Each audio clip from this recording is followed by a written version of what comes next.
বন্ধুরা কেমন আছেন সবাই? আশা করি ভালোই আছেন। আজকে আমি আর একটা নতুন ভিডিও নিয়ে আমাদের সামনে চলে এসেছি। তো আজকে আমি বানাবো মাছের মাথা দিয়ে বাঁধাকপির তরকারি।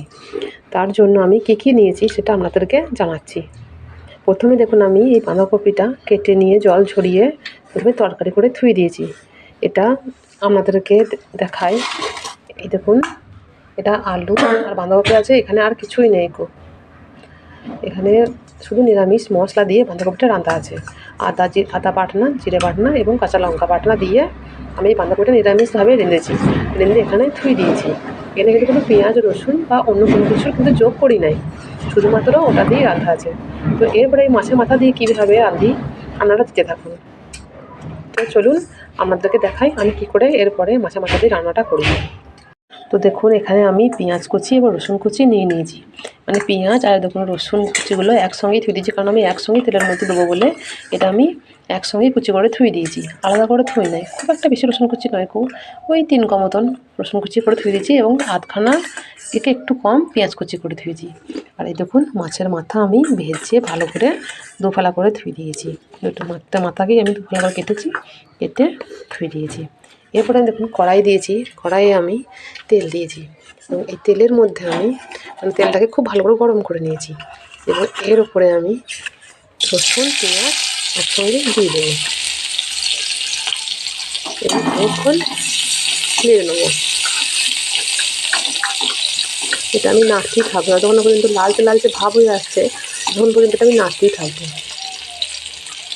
লালচে লালচে ভাব হয়ে এসছে, আপনারা দেখতে পাচ্ছেন লালচে লালচে ভাব এসছে। এর উপরে আমি মাছের মাথা দুটো দিয়ে দেবো। খানিকটা নেড়ে নেওয়ার পরে মাছের মাথাটা আমি ঢাকা দিয়ে কড়াইয়ের মধ্যেই ভেঙে নেবো, কারণ একটু গরম হয়ে গেলে পরে এটা এখানে ভেঙে যাবে। তো বন্ধুরা আমি এরকম করেই রান্না করি। মানে আমি আজকে যতবার আমি মাছের মাথা দিয়ে বাঁধাকপি বানিয়েছি ততবার কিন্তু আমি এরকম করেই বানিয়েছি। এবং যদি কেউ এসছে তাদেরকেও আমি দিয়েছি এবং নিত্যের ঘরে খাবার জন্য এগুলো করেছি। তো আমার কিন্তু খেতে আমি এরকম করেই রাঁধি, তো আমার কিন্তু এটা বেশ টেস্টফুল লাগে খেতে। খারাপ হয় না, কেউ কোনোদিন খারাপ বলে না যে এরকম করে রান্না করে খারাপ লাগছে, এরকম কোনোদিন বলে না। তো কে কীরকম করে রাঁধো আমি জানি না, অবশ্যই তো আমরা ভালোই রাঁধো, কিন্তু আমার এরকম করেই রাঁধি আমি। এরকম মাছের মাথাটা আমি ভালো করে ভেজে নিয়েছি। মাছের মাথাটা ঘরে ছিল এবং ঝোল কেউ খেতে চায় না, মানে কেউ খায় না, পছন্দ করে না। তাই আমি বাঁধাকপি থাকলে পরে মাছের মাথা দিয়ে করে দিই। তার ফলে কী হয়, বাঁধাকপিটাও ভাতের সঙ্গে খাওয়া হয়ে যায়, আবার মাছের মাথাটারও গোছ হয়ে যায়। তো দেখে নিয়ে বন্ধুরা এটা ভাজা হয়ে গেছে এবং এর উপরে আমি এবার আমার যে বাঁধাকপিটা রান্না করা ছিল এই দেখতে পাচ্ছ, এটা আমি এর উপরে দিয়ে দেবো।